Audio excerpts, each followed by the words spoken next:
Bonjour et bienvenue sur le plateau des Changemakers. Aujourd'hui, je suis ravie d'accueillir une seconde fois Laetitia Vito. Bienvenue. Merci. Alors Laetitia, elle est auteure et conférencière sur le sujet assez vaste du Future of Work et tu as écrit un dernier livre il y a peu de temps qui vient de sortir qui s'appelle En finir avec la productivité. Il est là, aux éditions Payot. Et Laetitia, j'aimerais que, puisque tu es ici, tu nous expliques un petit peu, parce que je suis très intriguée, ne serait-ce que par le titre, complet d'ailleurs, que je vais lire, En finir avec la productivité, critique féministe d'une notion phare de l'économie et du travail.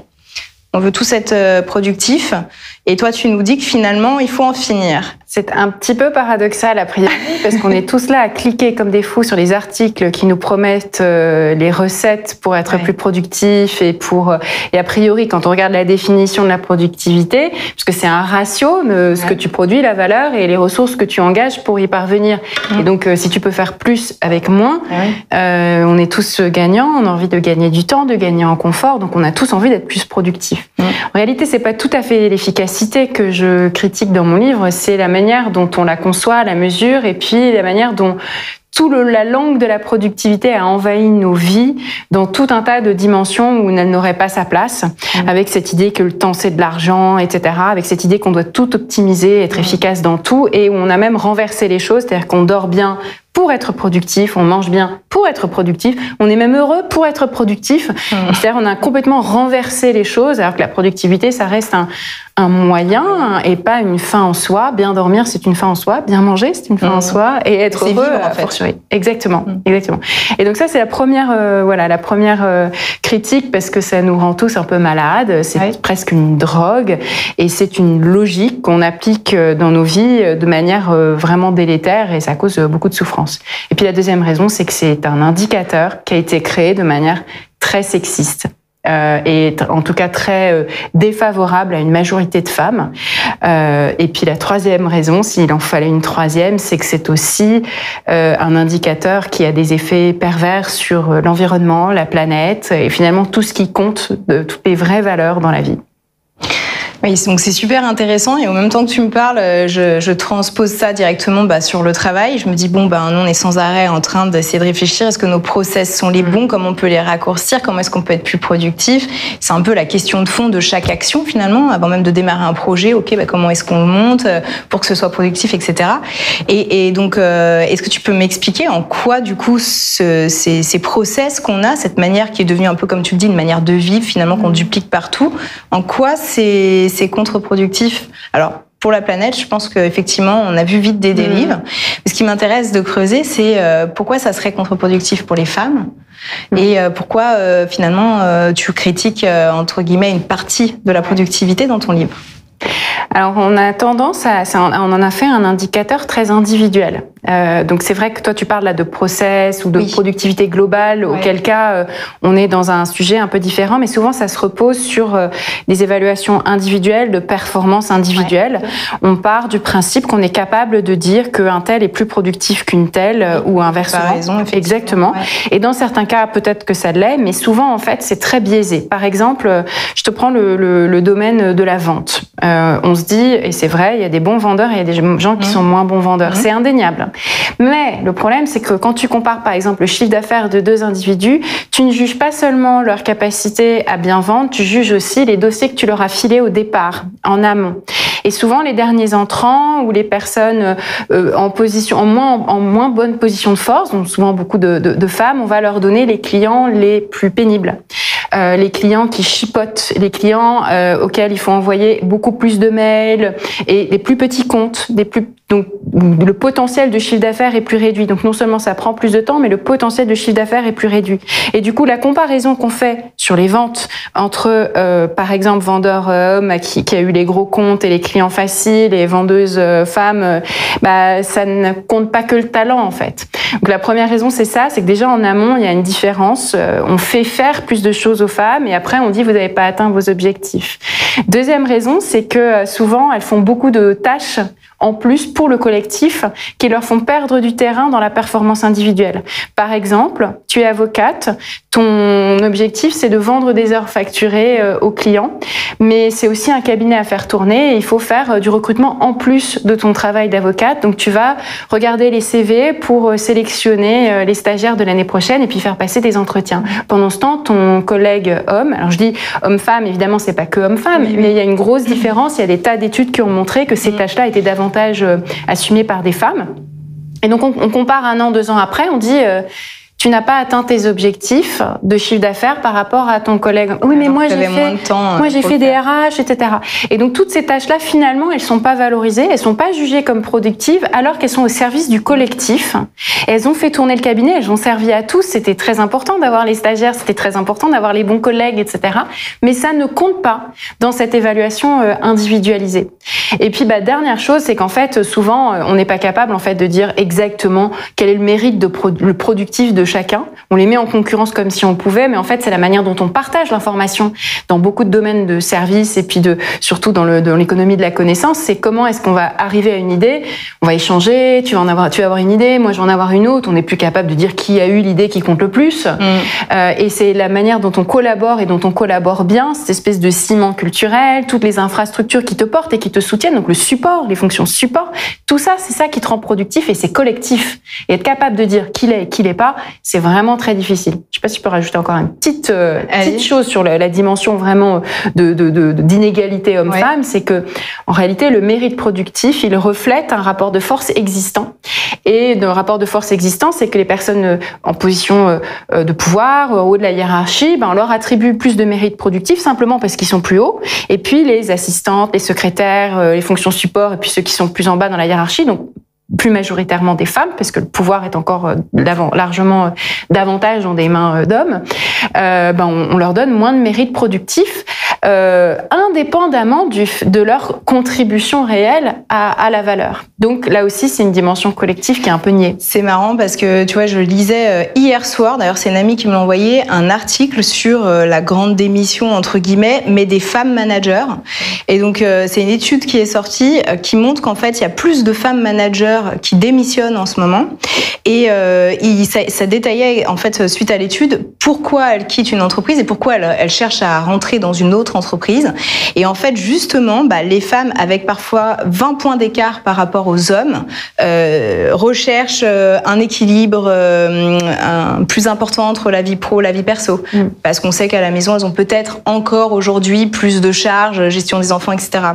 Elles recherchent une entreprise qui prend soin des collaborateurs. Donc, plus la culture va sur le care dans l'entreprise, plus la femme va vouloir travailler dans l'entreprise ou rester dans l'entreprise, et vice-versa. Si l'entreprise ne fait pas attention ou si elle ne peut pas déployer ça dans son propre poste, donc c'est un peu ce que tu décrivais de ces fameuses tâches qui sont pas prises en compte dans la productivité, c'est une raison de quitter l'entreprise. Et je trouvais ça très intéressant, et ils allaient un petit peu plus loin dans l'étude, puisque justement ils montraient que les femmes qui arrivent à monter comme ça dans les entreprises, même celles qui font le plus attention aux collaborateurs, qui répondent un peu entre guillemets à tous les critères qu'elles espéraient et qui arrivent au sommet, finalement on n'y reste pas, puisque dans les sommets d'entreprise, on est encore loin de ce qu'on peut retrouver. Donc c'est bien, l'entreprise se transforme, mais pas souvent par le haut, malheureusement. Et que du coup, c'est là aussi où elles quittent l'entreprise, parce que finalement, ça leur coûte trop d'énergie de se battre à armes égales, pour valoriser leur travail, puisque elles, justement, font tout plein d'autres tâches qui ne sont pas valorisées. Et c'est exactement ce que tu décrivais avec les commerciaux. T'as absolument raison, c'est vraiment le cœur de mon sujet, et le care et ce travail pour le collectif. Et ça me fait penser à un livre que je te recommande aussi, qui est sorti aussi chez Payot. C'est une amie qui l'a écrit, qui s'appelle Céline Alix, et son livre s'appelle Merci mais non merci. Et ça parle justement de ces femmes qui font une carrière et qui à un moment jettent l'éponge pour tout un tas de raisons, mais dont celles que tu décris et qui sont révélées dans cette étude, parce que justement l'indicateur de la productivité n'est pas fait pour leur vie en fait. C'est parce qu'on mesure pas, on ne valorise pas leur contribution à leur juste valeur, notamment tout ce qui est fait pour le collectif. Et on a une vision du succès, de la réussite, de l'engagement qui est basée sur un investissement, enfin une présence en temps qui est très forte, qui est de faire des jeux politiques, d'être là, de se montrer, d'occuper le terrain, de prendre la place. Et en gros, c'est pas tellement compatible avec le fait d'être une mère, le fait d'avoir des enfants, le fait de s'occuper d'une personne âgée, le fait d'avoir d'autres contraintes dans la vie où d'un coup, non, c'est pas possible de rester 60 heures au bureau, c'est pas possible. Et on voit bien que cette définition même de la performance, elle a été créée dans un monde où le travail était incarné par des figures masculines, où il y avait... où c'était central à leur vie. Voilà, aussi. C'était central à leur vie. Et puis il y avait quelqu'un à domicile qui faisait un peu tout le reste, quoi. Qui s'occupait de reproduire la force de travail, comme on dit chez les économistes, de prendre soin d'eux, prendre soin de leur progéniture, prendre soin même de leurs parents à eux, puisque c'est toujours le cas aujourd'hui parmi les aidants. Il y a beaucoup de femmes, c'est une majorité de femmes, il y a aussi des hommes, mais c'est une majorité de femmes qui prennent soin, y compris de leurs beaux-parents. Donc on voit que vraiment ces tâches de care pour l'ensemble de la société sont prises par des femmes et les empêchent du coup d'être vues comme investies, performantes, engagées dans le monde du travail. Il y a cette espèce d'incompatibilité. Et t'as raison, t'as dit les femmes font plus de ces tâches-là.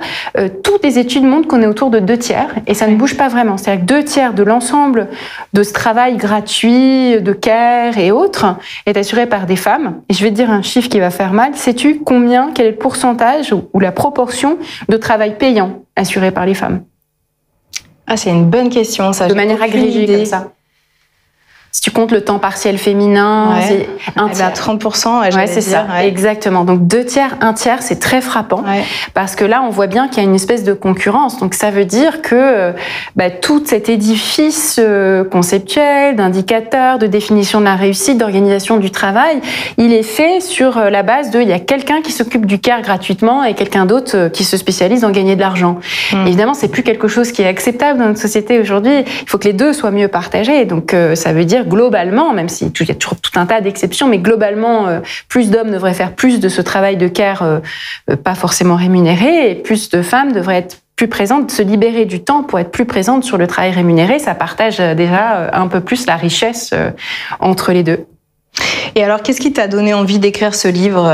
Tu as senti une frustration à un moment donné? T'as une réaction par rapport à ce que tu vois? Tu as l'impression que ça bouge pas assez vite? Parce qu'on parle de 2/3, 1/3, grosso modo. Mais je pense qu'il y a pas si longtemps que ça, on était peut-être à des ratios encore plus impressionnants. On s'approchait encore moins, quelque part, de l'égalité. Donc, on sait que ça bouge quand même. On voit de plus en plus d'initiatives dans les entreprises. Certainement que ça bouge pas encore assez. C'est ça qui t'a donné envie de... Oui, ça bouge pas assez. Et puis surtout, en fait, on a une visibilité justement du sommet de la pyramide qui est plus grande. Donc, ces dernières années, et c'est bien, on a plus de femmes à des postes de direction, on a des quotas au conseil d'administration, on a cette volonté de rendre visibles des rôles modèles dans des positions de pouvoir. Et tout ça est très bien. Simplement, ça, c'est le sommet de la pyramide. Et le bas de la pyramide, en fait, non seulement ne change pas, mais dans certains cas même, il y a une espèce de détérioration en fait. Donc l'essentiel des gens travaillent dans des métiers non mixtes. L'essentiel des hommes et des femmes travaillent dans des métiers dans lesquels il y a plus de 60% de l'un des deux sexes. Un exemple, les infirmières, 87% de femmes, les enseignantes, presque 70% de femmes, les auxiliaires de vie, 95% et plus, les nounous, 95% et plus de femmes, et puis il y a des métiers masculins, tech, techniciens, opérateurs BTP, transport, etc., qui vont être aussi à 90% et quelques. Donc ça ne bouge pas. Ça ne change pas. Ça ne bouge pas, c'est vrai. C'est basé sur des stéréotypes et c'est la majorité des gens. Et le problème avec la productivité, c'est que, au regard des économistes, la productivité des travailleuses du care, de ces métiers que je viens de citer, elle est jugée faible. Oui. Elle est faible. Parce qu'elle gagne peu. Tu te rends compte que les métiers qui restent, c'est ceux-là, quoi. Exactement. Et puis que sans celle-là, en fait, rien ne se passe. Personne ne peut être productif. S'il n'y a personne pour garder tes bébés, tes enfants, si t'es pas en bonne santé, au chômage. Si y a personne pour t'occuper des... Exactement. Et du coup, si elles sont essentielles, c'est bien qu'elles sont productives, puisqu'elles portent sur leurs épaules la productivité de tout le monde, de tous les travailleurs, y compris ceux qui sont à des postes mieux rémunérés, plus valorisés, etc. Et ça serait quoi la solution alors, puisqu'une entreprise elle a ses propres objectifs de business, ses propres objectifs d'atteinte de chiffre d'affaires, etc. Et du coup, ça serait quoi une responsabilité plus étatique de compenser quelque part ces écarts de rémunération sur les personnes qui vont sur des métiers plus du care? C'est quoi Oui, il y a un ensemble. Oui, il y a un ensemble de sujets selon que tu t'adresses à la puissance publique, à l'État, aux organisations ou aux individus. Il y a plusieurs niveaux d'action ou de choses à imaginer. Il y a évidemment un sujet très politique qui est la valorisation des services publics comme des infrastructures dont tout le monde a besoin. Et les entreprises, elles ont besoin qu'il y ait un bon service de la petite enfance, qu'il y ait des écoles avec des horaires un peu allongés, qu'il y ait un système fiscal qui permet de financer en partie la garde des enfants et même le babysitting, etc. Parce que ça leur donne la main-d'œuvre dont elles ont besoin. Donc c'est absolument indispensable. Donc elles ont un rôle à jouer, tant en contribution financière, c'est-à-dire nos cotisations, arrêter d'en parler comme des charges, c'est très important. Sans ça, vous n'avez pas de travailleurs et de travailleuses. Et puis ça peut être au sein des organisations aussi d'avoir un rôle encore plus actif sur ces sujets, d'être très généreux. Il y a des entreprises qui le font en termes de congé paternité, enfin congé second parent, parce que c'est pas que les pères, mais c'est les pères qui le prennent le moins. Donc un congé second parent qui est beaucoup plus généreux, des politiques de RH qui œuvrent à plus d'égalité en étant vraiment très investis sur les sujets de la parentalité. Il y a vraiment tout un tas de chantiers sur la garde d'enfants, sur l'organisation du travail, sur les horaires, de manière à arranger cette compatibilité. Oui, on va vraiment vers la responsabilité de tout le monde finalement, des entreprises, de l'État, et puis en tant qu'individu, il y a encore un gros travail à faire, quoi. Exactement. Merci Laetitia, en tout cas c'est passionnant, et si vous voulez en savoir plus, je vous invite à retrouver le livre aux éditions Payot, donc qui est en ligne, qu'on peut acheter où alors, partout, librairie, en ligne. En ligne, voilà. Donc pour retrouver le dernier livre de Laetitia Vito, n'hésitez pas à l'acheter en ligne, En finir avec la productivité. Pour retrouver l'intégralité des interviews Changemakers, n'hésitez pas à aller sur le site freelance.com ou sur notre chaîne YouTube. À bientôt.